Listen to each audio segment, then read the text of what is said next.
Hello, Jai Hind everybody. Welcome back to a brand new episode of मुद्दा क्या है। आज हमारे साथ हैं mister Balwant Singh Mankotia ji. He is a renowned politician of Jammu and Kashmir and we are glad कि आज ये हमारे साथ बैठे हैं। Sir, welcome to the show. Thank you. Sir, हम स्टार्ट करेंगे थोड़ा सा आपके बारे में बात करके। तो कुछ भी अपने बारे में, टू स्टार्ट द शो, अपनी पर्सनल लाइफ के बारे में या आपकी पॉलिटिक्स के बारे में, कुछ भी जैसे आप स्टार्ट करना चाहेंगे, प्लीज़ बताइए हमें अपने बारे में। बस स्टूडेंट लाइफ से हमने स्टूडेंट पॉलिटिक्स में एक्टिवली काम स्टार्ट किया और उसके बाद लगातार स्टूडेंट पॉलिटिक्स में एक्टिव रहे और फिर ये वाली एक्टिव पॉलिटिक्स का कभी माइंड में आइडिया नहीं था कि हमें कल वोट बैंक की पॉलिटिक्स या असेंबली का या किसी चुनाव में कंटेस्ट करना है। तो ये 96 में, चूँकि यहाँ 10 साल तक 87 के बाद यहाँ मिलिटेंसी की वजह से डेमोक्रेटिक जो सेटअप था वो ऑलमोस्ट डिरेल्ड था। तो 96 में 10 साल के बाद चुनाव हुआ तो मुझे एक ऑफ़र आया पैंथर्स पार्टी की तरफ से कि आपको कंटेस्ट करना है। तो अपने फ्रेंड्स के साथ मैंने डिस्कस करा तो उन्होंने कहा चलिए। तो फिर शुरुआत हो गई और 500-600 वोटों से हमारी शुरुआत हुई, क्योंकि एक महीने का सिर्फ टाइम था हमारे पास।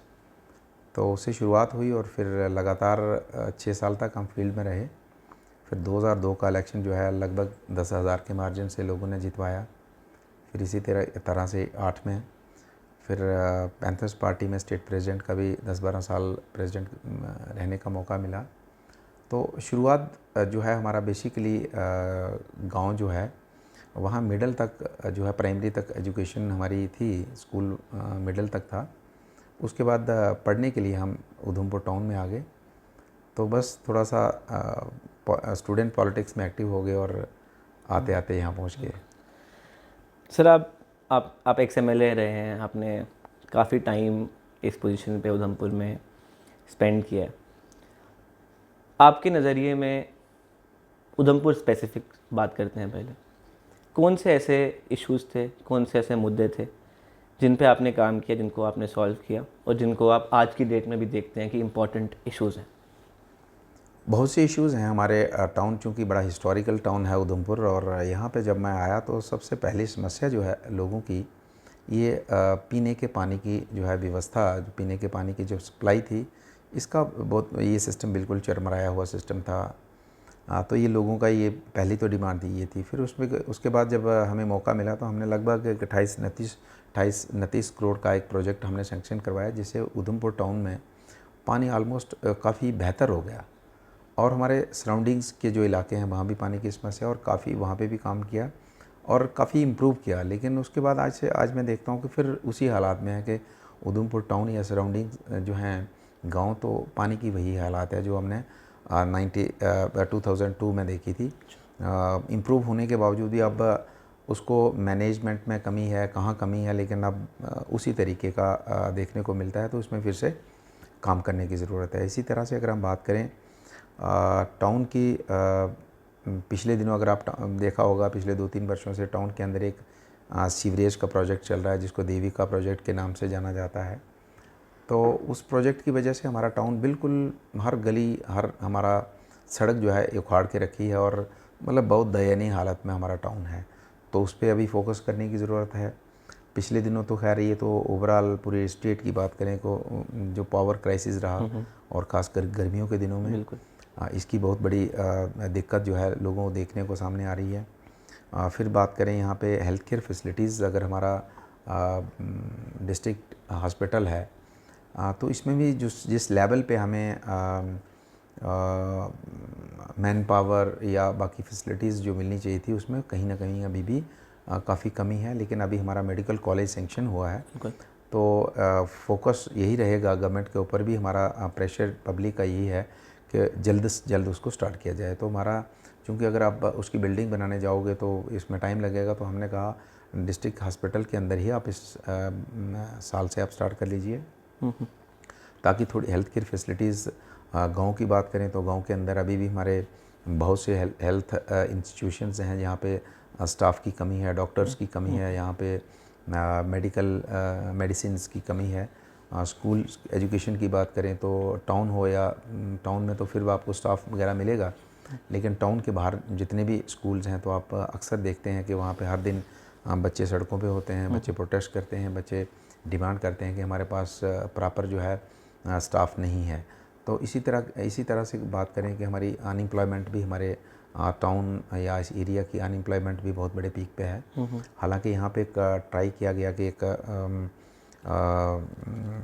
उधमपुर के सराउंडिंग में हमारा एक रठियान बट्टल वाली एरिया है जहाँ पे इंडस्ट्रियल एरिया बनाया, लेकिन बावजूद उसके भी जिस लेवल पे लोगों को वहाँ पे एम्प्लॉयमेंट मिलना चाहिए था और जिस लेवल पे वो इंडस्ट्रियल एरिया इस्टेब्लिश होना चाहिए था, शायद उसमें भी उस लेवल पे हो नहीं पाया, क्योंकि गवर्नमेंट की तरफ से जो सपोर्ट है, जो फैसिलिटीज़ हैं, जो इंडस्ट्रियलिस्ट हैं, इंडस्ट्री लगाने वाले लोग हैं, उनको जिस तरीके से मिलनी चाहिए थी उसमें भी नहीं मिली है। जैसे कि आप इंडस्ट्री लगाना चाहते हैं, आपको पावर कनेक्शन चाहिए, पानी का कनेक्शन चाहिए, तो उसको आपको महीनों सालों साल लग जाते हैं उस छोटी सी फॉर्मेलिटी को कंप्लीट करने के लिए। ये वजह है कि हाँ भाई पूरे तरीके से इस्टेब्लिश नहीं हो पाया, और जिसकी वजह से जो प्राइवेट लेवल पर रोज़गार लोगों को मिल रहा था, सरकारी तो है ही नहीं, सरकारी तो इतनी पोस्ट वेकेंट है, उसके बावजूद भी गवर्नमेंट भरने के लिए तैयार नहीं है, लेकिन प्राइवेट में भी लोगों को उस लेवल पर नहीं मिल पाया है।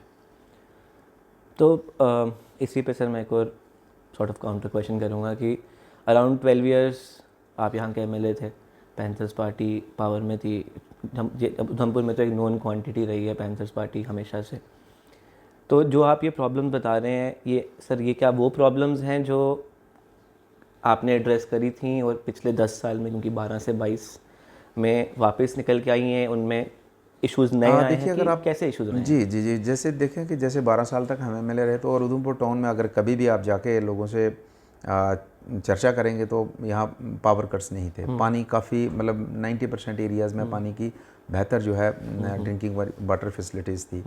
टाउन की सड़कें अच्छी थी, गांव की सड़कों में काफ़ी काम किया है, जिसमें स्कूल्स में अच्छा स्टाफ रहता था। मैं नहीं कहता कि बहुत बढ़िया था, लेकिन काफ़ी हद तक इम्प्रूव किया था।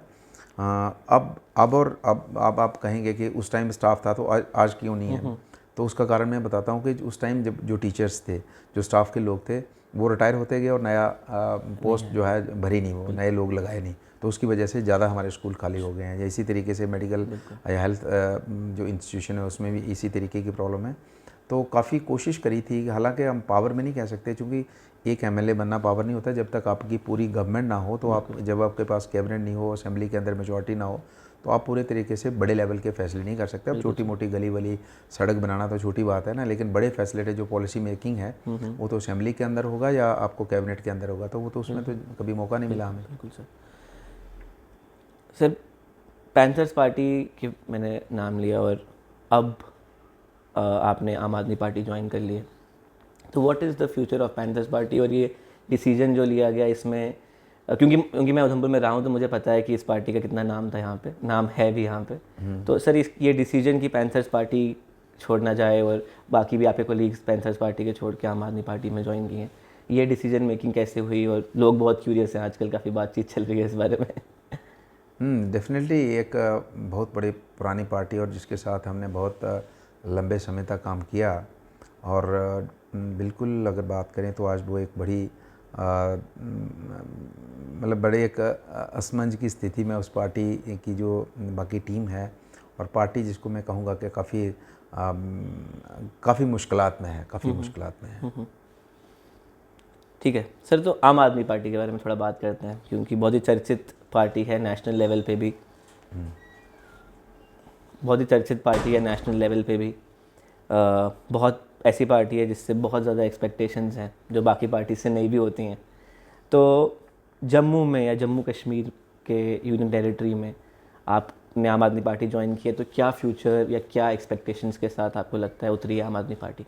देखिए, पॉलिटिकल स्लोगन्स सभी पॉलिटिकल पार्टीज़ के होते हैं, चाहे वो पावर में पार्टी है, जो अपोजिशन में नेशनल लेवल पे हैं, स्टेट लेवल पे हैं, सभी पार्टी के पॉलिटिकल स्लोगन्स होते हैं, और जब पार्टी इस्टेब्लिश होती है उसी दिन से उसका स्लोगन होता है। बिल्कुल। लेकिन पॉलिटिकल स्लोगन्स के साथ साथ डेवलपमेंटल जो कमिटमेंट्स होती हैं लोगों के साथ, वो भी इक्वली इम्पॉर्टेंट है। इक्वली नहीं कहूँगा, मोर इम्पॉर्टेंट। और होता क्या है कि पार्टी पॉलिटिकल स्लोगन देती है और लोगों को पॉलिटिकल स्लोगन के साथ जोड़ती है, और उसमें लोगों को ये भी कहा जाता है कि आपकी डेवलपमेंट होगी, लेकिन डेवलपमेंट को उसके बाद साइड पे रख दिया जाता है और पॉलिटिक्स ज़्यादा चलती है। अब इस पार्टी में फ़र्क ये है कि यहाँ पर डेवलपमेंट फोकस है, पॉलिटिकल स्लोगन के ऊपर जो है फोकस कम है और वो डेवलपमेंट के ऊपर ज़्यादा है। तो अगर आप अपनी बात करें, मैं अपनी बात करूं, तो जब भी कोई इंसान वोट करने जाता है, चाहे किसी पंच, सरपंच, काउंसलर, एमएलए, एमपी, किसी भी लीडर को जब या किसी भी पार्टी को वोट करने जाता है, तो उसके माइंड में ये ज़रूर रहता है कि मेरे मोहल्ले में वो सड़क अच्छी नहीं है, मुझे पानी की व्यवस्था अच्छी नहीं है, मुझे एजुकेशन प्रॉपर नहीं है, मेरी हेल्थ केयर फैसिलिटी अच्छी नहीं है। ऑलमोस्ट यही बातें लेके इंसान वोट करता है, लेकिन जब वोट करने के बाद फिर वो वहीं पे खड़ा रहता है 6 साल तक। तो इस पार्टी ने नया बताया कि ठीक है, हम पावर सप्लाई के ऊपर फोकस करेंगे, कम रेट में या जिसमें आपको कहेंगे कि डिस्काउंट करके, या जिसको कहेंगे कि कुछ यूनिट्स आपको फ्री देंगे। पानी की इसी तरीके से बात करी, हेल्थ और एजुकेशन की इसी तरीके से। और दिल्ली के अंदर जो मॉडल इन्होंने अडॉप्ट किया, उससे प्रभावित होकर पंजाब के लोगों ने सपोर्ट करा, और होपफुली उससे प्रभावित होकर जम्मू कश्मीर के लोग भी सपोर्ट करेंगे आम आदमी पार्टी को। बिल्कुल। जम्मू कश्मीर की पॉलिटिक्स कहते हैं कि, और हम भी अभी कुछ वीक से इंटरव्यूज़ कर रहे हैं पॉलिटिशियंस के साथ, तो ऐसा लग रहा है कि जम्मू कश्मीर की पॉलिटिक्स थोड़ी अलग होती है। यहाँ पे अपार्ट फ्रॉम, जैसे आपने कहा, डेवलपमेंट एजेंडा, और भी बहुत एजेंडाज आ जाते हैं। तो इस सब में आपको क्या लगता है कि जैसे आम आदमी पार्टी का क्या स्टैंड, क्योंकि आप अगर यहाँ पे नेता बने हो तो आपसे लोग पूछेंगे अबाउट आर्टिकल 370, आपसे पूछेंगे अबाउट पाकिस्तान, आपसे पूछेंगे अबाउट टेररिज्म, वो सब चीज़ें, क्वेश्चन एडिशनल आते हैं जो बाकी स्टेट्स ऑफ इंडिया को डील नहीं करना पड़ता। तो उन चीज़ों के बारे में आम आदमी पार्टी कैसे सोचती है सर? उसके ऊपर टॉप की जो लीडरशिप है उसके साथ चर्चा हुई थी, और उसमें ये चर्चा हुई थी कि चूँकि एक समय था जब आर्टिकल 370 पार्लियामेंट के अंदर डिस्कस हो रहा था, उसमें पार्टी ने उस टाइम अपना स्टैंड भी रखा। लेकिन अब ये लेटेस्ट ये डेवलपमेंट ये है कि अब ये मैटर कोर्ट के अंदर है, सुप्रीम कोर्ट के अंदर है। तो अब लीडरशिप में ये तय हुआ कि अब जब तक, चूँकि हमें अल्टीमेटली जब कोर्ट के अंदर मैटर होता है तो सुप्रीम कोर्ट सुप्रीम है, तो कहीं ना कहीं हमें उसके ऊपर भरोसा करना है, और हम अपनी स्टेटमेंट दें कि ये होना चाहिए, वो होना चाहिए, तो कोर्ट तो मेरी और आपकी स्टेटमेंट से तो प्रभावित होगा नहीं, वो जो जायज़ होगा वो फैसला देगा। तो मैटर सब जुडियस है, इसके लिए फ़ैसला किया कि हमें ज़्यादा टिप्पणी नहीं करनी है इसके ऊपर। बिल्कुल, क्योंकि मुझे लगता है कि मैं इस पर आपका कमेंट बहुत अप्रिशिएट करता हूँ, और मैं भी एग्री करता हूँ, तो सब जुडिशियस मैटर। मुझे आपसे लेकिन ये सवाल है कि बहुत सारी जनता हमारी स्टेट में, अब कहीं भी बैठो, दो बातें होती हैं, स्टेटहुड मिलेगा कि नहीं मिलेगा, कि आर्टिकल 370 का क्या होगा। ये दो बातें ऐसी हैं जो आई थिंक एक they are drawing room discussions topic बहुत ज़्यादा है। तो क्या आपको लगता है कि इन चीज़ों को डायरेक्टली एड्रेस ना करके आम आदमी पार्टी कुछ गलती कर रही है, या how do you think about it? हाँ, देखिए, स्टेटहुड को लेके स्टैंड बिल्कुल क्लियर है कि स्टेटहुड को लेके आम आदमी पार्टी बिल्कुल क्लियर स्टैंड रखा है कि हमें स्टेटहुड वापस चाहिए, जम्मू कश्मीर को पूर्ण राज्य का दर्जा मिलना चाहिए, इसमें स्टैंड बिल्कुल क्लियर है। क्योंकि अभी ऑर्गेनाइजेशनल जो सेटअप है, इसमें बड़ी तेज़ी से इसके ऊपर काम चल रहा है। बिल्कुल। तो यूं ही इसके ऊपर पूरा जो ऑर्गेनाइजेशनल सेटअप होता है, तो उसके बाद हमारा जो मैनिफेस्टो है ये पब्लिक में आएगा, और जो कुछ पॉइंट्स हैं लोगों को लगता है कंफ्यूजिंग है, अभी पूरे लेवल पे पार्टी की तरफ से स्टेटमेंट नहीं आ रही है, तो इन सभी के ऊपर बहुत जल्द आपको सुनने और देखने को मिलेगा। एक और क्रिटिसिज्म सर आम आदमी पार्टी के बारे में सुनने को मिलता है कि क्योंकि दिल्ली में जब आम आदमी पार्टी दिल्ली में आई, तो जितने भी नेता बने, जितने भी एमएलएज बने, एमपीज़ बने, वो सब नए चेहरे थे, एक्स पॉलिटिशियंस नहीं थे। तो अरविंद केजरीवाल जी ने, मैं काफ़ी बड़ा फॉलोअर हूँ, उनके सारे वीडियोस देखते रहता हूँ, हर स्टेटमेंट में ये था कि हम नए लोगों को राजनीति में ला रहे हैं, हम पुराने लोगों को राजनीति में नहीं रख रहे हैं, ताकि हम नए तरह के व्यूज़ लाएँ। अब JNK में देखेंगे तो हम ऑब्ज़र्व कर रहे हैं, आप जैसे ऑलरेडी इस्टेब्लिश बड़े नेता स्टेट के, और भी बहुत आपके कलीग्स और बाकी पार्टीज़ के लोग ने आम आदमी पार्टी ज्वाइन करना शुरू कर दिया। तो इसमें जनता थोड़ी कंफ्यूज हो रही है कि क्या आम आदमी पार्टी ने अपना मोडस ऑपरेंडी JNK में चेंज किया है, क्या ये जस्ट फॉर पब्लिक विजिबिलिटी ऐसे लोगों को ला रहे हैं जो ऑलरेडी इस्टेब्लिश्ड हैं, नए लोगों को क्यों नहीं लाया जा रहा है JNK में? हाँ, इसमें ऐसा है कि अभी सभी एस्टेब्लिश लोगों को नहीं लाया जाएगा, लेकिन थोड़े बहुत तो फेसेस चाहिए बिल्कुल। जिनके ऊपर पब्लिक भरोसा कर सके, क्योंकि पब्लिक तो इकट्ठा करना, पब्लिक को जोड़ना, पब्लिक को ऑर्गेनाइज्ड तरीके से चलाना बड़ा मुश्किल नहीं है। लेकिन जब पब्लिक आती है तो उनके इश्यूज़ भी रहते हैं, तो उन इश्यूज़ को एड्रेस करना भी इम्पोर्टेंट है। बिल्कुल सर। तो जब आपके पास एक नई स्टेट है, यहाँ पे बिल्कुल नया सिस्टम है, तो वो कुछ एस्टेब्लिश लोग नहीं होंगे, तो लोगों के इश्यूज़ को एड्रेस नहीं करेंगे, तो लोग फिर आपसे निकल जाएंगे। तो इसलिए कुछ एस्टेब्लिश लोगों को लाना पार्टी की मजबूरी भी बनी है, और इसमें सारे ऐसे लोग नहीं होंगे, बाकी ऑलमोस्ट नए फेसेस होंगे। आपको पर्सनल लेवल पे पूछूंगा सर, आप उधमपुर में बहुत टाइम से एमएलए रहे हैं, जो जनता है उधमपुर की, उनका क्या रिएक्शन रहा है आपका आम आदमी पार्टी ज्वाइन करने पे? मैंने मैंने आपको पहले ही बताया कि जनता वही चाहती है जिसके लिए वो वोट करती है। तो वो लोगों को पूरे तरीके से, अगर टाउन की बात करें, मतलब टाउन इंपॉर्टेंट टाउन है, हिस्टोरिकल टाउन है, और यहाँ पानी की दिक्कत है, तो गांव की हालत आप अंदाज़ा लगा सकते हो कि ये जो बेसिक फैसिलिटीज़ जो लोगों को नहीं मिल रही हैं, और लोग दिल्ली मॉडल देख रहे हैं, तो इसलिए लोग सोचते हैं कि ये फैसिलिटीज़ हमें मिलेंगी तो हमें कोई दिक्कत नहीं है आम आदमी पार्टी के साथ चलने में। बिल्कुल, ठीक है सर। तो एक आज की डेट में बहुत टॉपिक है जो कि बहुत पब्लिसिटी में है, which is the post Kashmir files era बोलते हैं हम इसको। मैं आपको एक एग्जांपल दूंगा कि मैं क्यों इस बारे में बात कर रहा हूँ। नेशनल लेवल पे I spend most of my time outside Jammu पिछले 10-15 साल में। कभी भी JNK इतना डिस्कशन टॉपिक नहीं था, अपार्ट फ्रॉम जो टेररिस्ट हो रहा था या जो ये सब चीज़ें हो रही थी। बट कश्मीर फाइल्स के बाद suddenly it has become the centre of attraction for the entire nation. मेरे दोस्त जो शायद वोट भी नहीं करते हैं, आज की डेट में वी आर डिस्कसिंग अबाउट कि कश्मीर फाइल्स, कश्मीरी पंडित के साथ क्या हुआ क्या नहीं हुआ। पर्सनल लेवल पे अगेन ए क्वेश्चन है, not from a politician, not from your political life.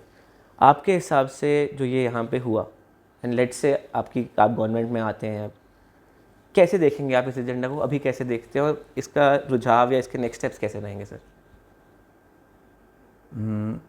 देखिए, कश्मीर फाइल एक स्टोरी जो है, एक रियलिटी जो इसको एक मूवी के माध्यम से लोगों तक पहुंचाने की कोशिश हुई है, लेकिन हाफ हार्टेडली काम हुआ है, मैं समझता हूँ। मैं आपको ज़रूर कहूँगा कि कभी आप जो डोडा के माइग्रेंट्स हैं, तलवाड़ा के माइग्रेंट्स हैं, वो भी उसी तरह से शिकार हुए हैं। कश्मीर के अंदर भी बहुत से ऐसे हैं जिनको अभी तक भी कहीं कहीं वो गिनती में नहीं है, वो माइग्रेंट जो हैं। तो इसमें पूरे तरीके से जिस लेवल पे काम होना चाहिए था वहाँ नहीं हो पाया है, और वो जो एक पिक्चर दिखाई है उसका एक फेस जो है अभी दिखाना बाकी है। तलवाड़ा में जाइए आप, तो वहाँ पे सैकड़ों फैमिलीज़ हैं, थाउजेंड्स ऑफ फैमिलीज़ हैं जो अभी भी एक इतनी दयनीय स्थिति में अपनी ज़िंदगी गुजार रहे हैं कि उनको जो रेजिडेंशियल अकोमोडेशंस दी हैं, तो उसको लगभग 10-12-15 साल पहले अनसेफ डिक्लेयर कर दिया उन क्वार्टर्स को, और अनसेफ डिक्लेयर होने के बावजूद वो फैमिलीज़ रह रही हैं। उनको कभी रिपेयर और रेनोवेट नहीं किया गया है। उसमें पानी बिजली की बहुत बड़ी समस्या है। उनको जो खाने की व्यवस्था जो है, राशन, वो रूटीन में स्टेट गवर्नमेंट ने नहीं दिया, और उसके लिए सुप्रीम कोर्ट तक फाइट करनी पड़ी। तो मैं यही कहना चाहूँगा कि इसको उनके बच्चों को कोई रोज़गार में, प्राइम मिनिस्टर पैकेज में कोई हिस्सा नहीं मिला। तो अगर एक स्टेट है और एक स्टेट में 2 कानून लागू हो, एक एरिया के लिए अलग हो, दूसरे के लिए अलग हो, तो ये लोगों के मन में एक क्वेश्चन मार्क है, और हम चाहेंगे कि इसका आधा हिस्सा जो है वो भी लोगों तक पहुँचाया जाए। कश्मीरी पंडित्स का जीनोसाइड हुआ था कि नहीं हुआ था, इस पे आपके क्या थॉट्स हैं? देखिए, ये डेफिनेटली ये डिबेटेबल क्वेश्चन है, और इसके ऊपर चर्चा होनी चाहिए, डिटेल में चर्चा होनी। मैं एक शब्द में, एक लाइन में कहूँगा तो ये बात जस्टिस नहीं होगा। तो ये डिबेटेबल है, और इस पर डिबेट होनी चाहिए। तो क्या हम एक्सपेक्ट कर सकते हैं कि आम आदमी पार्टी सरकार बनाती है JNK में, तो ये एक एजेंडा रहेगा जिस पे एक कमेटी या एक चर्चा होगी, या इसका सोल्यूशन निकाला जाएगा? देखिए, अभी चूँकि पार्टी की सीनियर लीडरशिप के साथ हमारी जो डिस्कशन हुई कि पार्टी का मैनिफेस्टो क्या है, बिल्कुल, तो उन्होंने, जैसे मैं पहले कहा कि हमारी ऑर्गेनाइजेशन लेवल पे फोकस हो रहा है, और फिर उन्होंने कहा कि हमारा जो मैनिफेस्टो है वो बंद कमरे में नहीं होता है, वो लोगों के बीच में होता है।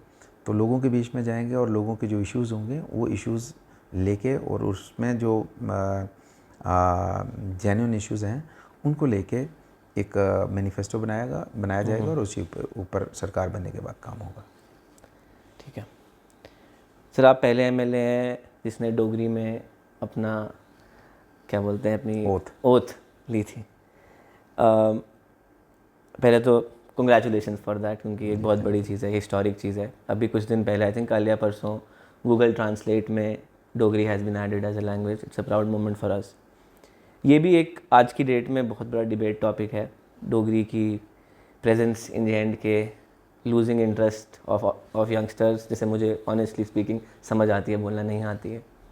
तो इसके बारे में सर आप क्या सोचते हैं, क्या समझते हैं, क्योंकि आपके क्लोज है ये टॉपिक मुझे लगता है। जी बिल्कुल बिल्कुल। 2002 में जब पहली बार विधानसभा क्षेत्र में विधानसभा के अंदर मुझे जाने का मौका मिला तो हमने पहले से ये माइंड बनाया था कि जिस दिन असेंबली में जाएंगे तो हम डोगरी में ओथ लेंगे। और वहाँ पे काफ़ी एक लंबी चौड़ी डिस्कशन हुई, बहस हुई। और मुझे वहाँ उस समय के जो प्रो टर्म स्पीकर थे उन्होंने कहा कि हमारे पास तो अंग्रेज़ी, हिंदी और उर्दू के सिवाय किसी भी मेंबर को ओथ दिलाना हमारे पास कोई ऐसा ऑप्शन नहीं।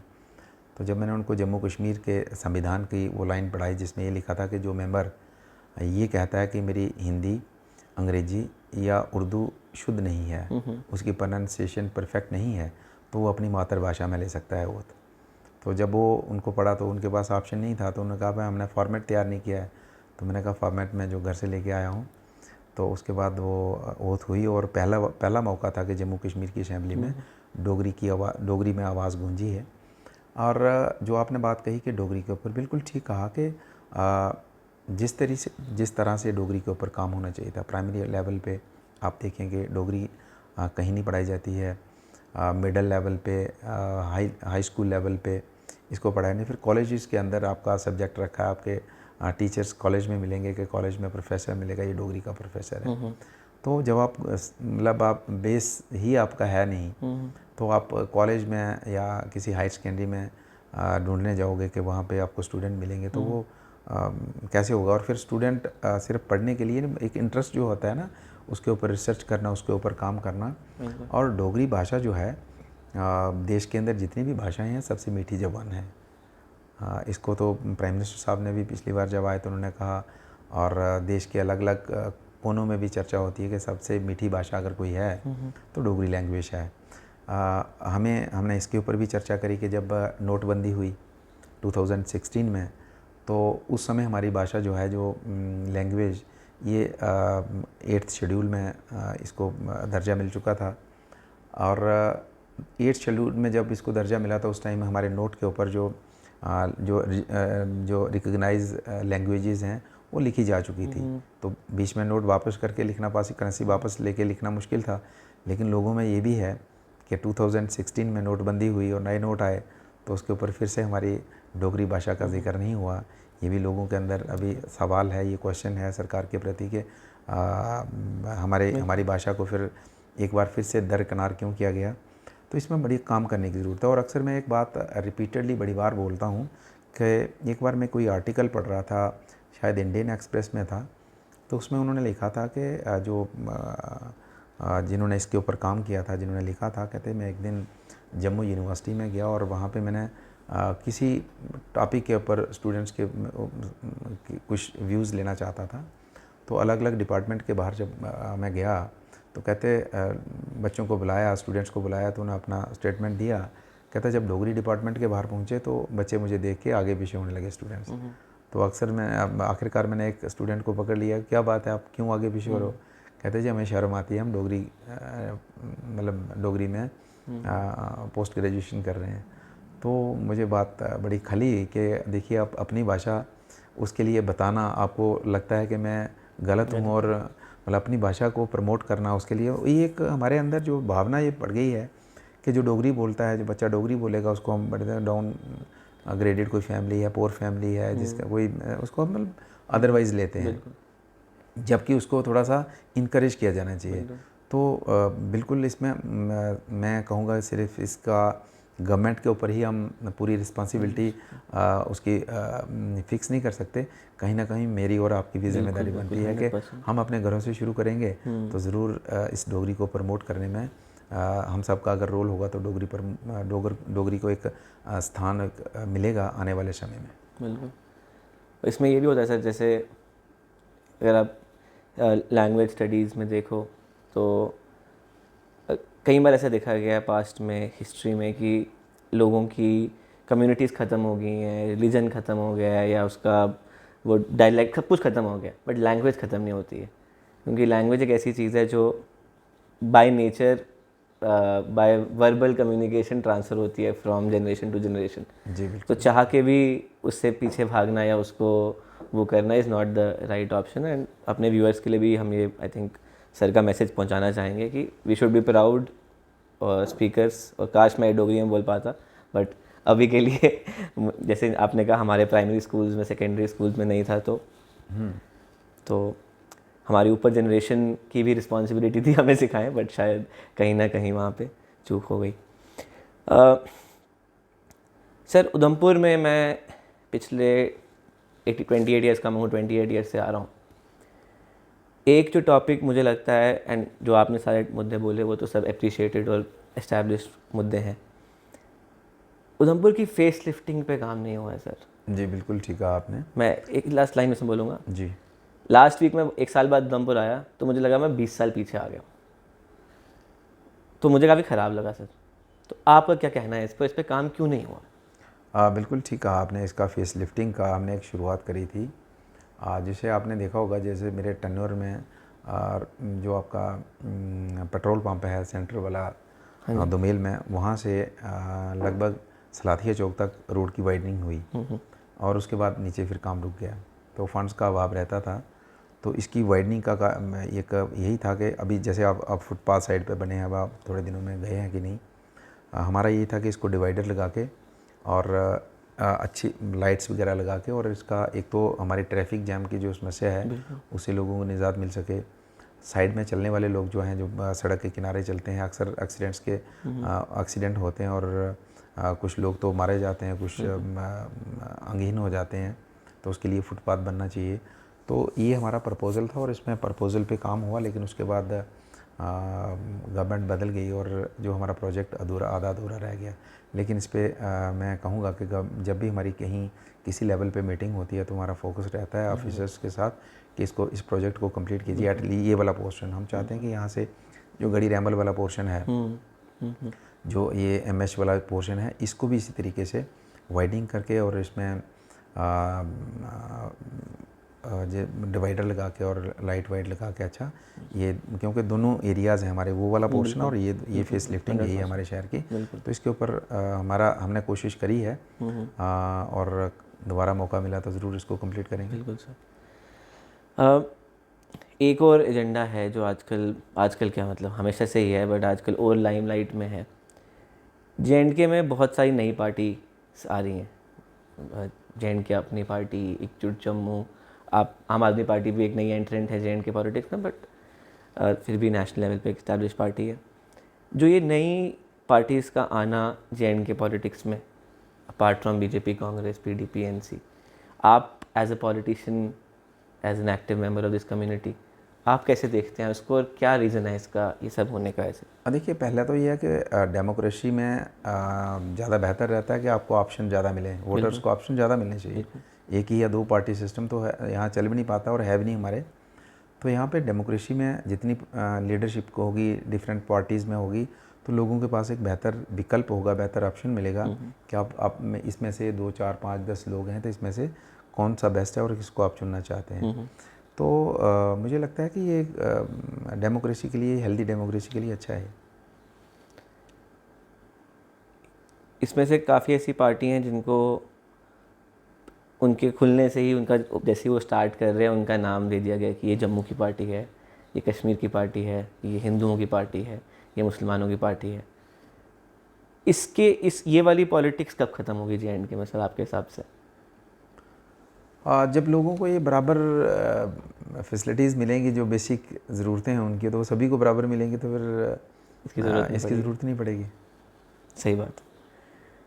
थोड़े से सर पर्सनल सवाल करना चाहूँगा आपसे। जी। इतना लंबा आपका कार्यकाल रहा है पब्लिक लाइफ में, तो इस सब में आपकी पर्सनल लाइफ और आपकी फैमिली और आपकी फैमिली लाइफ, वो कैसे रही है? सफ़र करती होगी ऑब्वियसली, टाइम नहीं दे पाते होंगे, कैसे करते हो, कैसे चलता है? आपकी पॉलिटिकल फैमिली है पूरी, मतलब आपकी कज़न्स और आपके पूरी जनरेशन पॉलिटिक्स में रही हैं, तो कैसे करते हैं आप लोग, कैसे देखते हो इस सबको? अगर फैमिली की बात करें तो मेरे इन लॉज जो हैं वो पॉलिटिकल नहीं है, पॉलिटिक्स में उनका कोई लेना देना नहीं है। तो उसके बावजूद फिर नेचुरली अब आप मतलब एडजस्ट तो करना है, तो अब समझो एडजस्ट करना पड़ता है, उसके बाद ऑप्शन नहीं है कोई भी। लेकिन पॉलिटिकल लाइफ में अगर आप इसको दो एंगल से देखते हैं कि बहुत मुश्किल है तो मुश्किल है, अगर आप देखते हैं कि इस मुश्किल को आसानी से हमने जीना है तो आप आसानी से जी सकते हैं। हाँ, बाकी तो मैं कहूँगा कि सिर्फ पॉलिटिक्स में नहीं, आज की ज़िंदगी में आपकी लाइफ है तो हर दिन नहीं, हर दिन में कई बार उतार चढ़ाव होता है हर इंसान के लिए। तो उसको हम कितना पॉजिटिव तरीके से लेते हैं वो हमारे ऊपर डिपेंड करता है।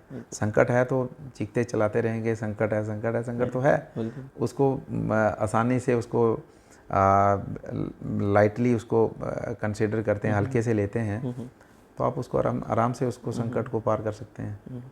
मेरे हिसाब से सर एक पॉलिटिशियन की लाइफ में और एक मेरे जैसे आम आदमी की लाइफ में एक डिफरेंस होता है कि जब मैं काम पे जाता हूँ तो उसका एक सॉर्ट ऑफ प्राइमरी गोल जो मेरी सैलरी है, जो मेरा अर्थ है, या जो मेरा financial situation of my home है, वो होता है। पर ऑब्वियसली पॉलिटिक्स में भी वो होता है, बट उसके अलावा जितना आप काम करते हो, जो वो इनपुट और आउटपुट की गेम है, तो और भी बहुत मोटिवेशंस रहती हैं, समाज सेवा, जो भी आपके लिए वो कौन सी मोटिवेशन है सर, जो आपको, जिसके लिए आप अपने आप को पुश करते हो और वो कठिनाइयाँ टॉलरेट करने के लिए? लोग पॉलिटिकल लाइफ को टफ इसलिए मानते हैं कि इसका टाइम कोई लिमिट नहीं है काम करने का। मतलब आपको रात को 12 बजे भी किसी को ज़रूरत पड़ सकती है और आप कहें कि मैं अवेलेबल नहीं हूँ तो वो मतलब चलता नहीं है। सुबह 5 बजे भी ज़रूरत पड़ सकती है। बाकी प्रोफेशन्स में रहता है, आप अगर बिजनेसमैन हैं तो आपका दुकान शाम को बंद हो गया, फैक्ट्री बंद हो गई तो बंद हो गई, ठीक है ना। तो उसमें कभी कभार कोई 2, 4, 5 साल में इमरजेंसी बन गई तो बात अलग है। अब अगर आप एम्प्लॉई हैं तो आपका 10 से 4, 8 से 2 जो भी टाइम है वो आपने किया, उसके बाद आप फ्री हैं। तो इसमें आपको अराउंड द क्लॉक अपने आप को एक्टिवेट रखना है।